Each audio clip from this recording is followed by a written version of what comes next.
રાજકોટમાં સાધુત્વને કલંક લગાવતી ઘટના બની બેઠેલા સાધુઓના ભોગવિલાસનો પર્દાફાશ થયો। ધાર્મિક સ્થળે દારૂ અને નોનવેજની પાર્ટીનો વિડીયો સામે આવ્યો। રાજકોટના સાધુનો આ વિડીયો વાયરલ થયો છે। રાજકોટના મેટોડા વિસ્તારની ઘટના હોવાની ચર્ચા છે। આવા ભોગવિલાસી સાધુઓ હિન્દુત્વને બદનામ કરી રહ્યા છે। ભોગવિલાસ જ કરવો છે તો સાધુત્વ કે ભગવો ધારણ કરી ધર્મને કલંકિત કરવાનું કામ આજ લોકો કરે છે। આવા ભોગવિલાસી સાધુઓ સામે પગલાં ક્યારે લેવાશે તે સવાલ છે। તો ભોગવિલાસ કરવો છે તો પછી શા માટે સાધુત્વનું નાટક કરવામાં આવી રહ્યું છે તે પણ સવાલ છે।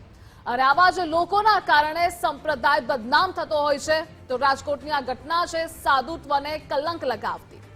અને આજ મુદ્દે આપણી સાથે સંવાદદાતા રહીમ જોડાયેલા છે। રહીમ, આવા જ લોકોના કારણે સાધુત્વ છે બદનામ થાય છે, લજવે છે અને ધિક્કાર છે આવા સ્વામી અને સાધુઓને। ધ્રુવિશા, ચોક્કસપણે જે રીતના એક તરફ અખંડ હિન્દુ રાષ્ટ્ર બનવા જઈ રહ્યું છે ભારત, તેની વચ્ચે આ પ્રકારના વિડીયો છે તે ક્યાંક વિવાદાસ્પદ ઊભો થઈ રહ્યા છે। કારણ કે જે રીતના સમાજ તરફ લાંછન લગાડતો આ કિસ્સો છે તે સામે કહેવાય છે।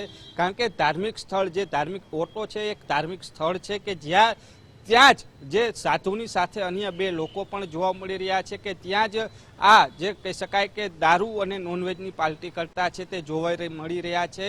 જોકે જાગૃત વ્યક્તિએ આ વિડીયો ઉતારી અને જે મીડિયા સુધી પહોંચાડ્યા હોવાની વિગત સામે આવી છે। એટલે સૌથી મોટો સવાલ છે કે રાજકોટ કાલાવડ રોડ ઉપર મેટોડા જે આવેલું છે જીઆઈડીસી, તેની આસપાસનો આ વિડીયો હોવાનું જે પ્રાથમિક દ્રષ્ટિએ તપાસમાં સામે આવ્યું છે।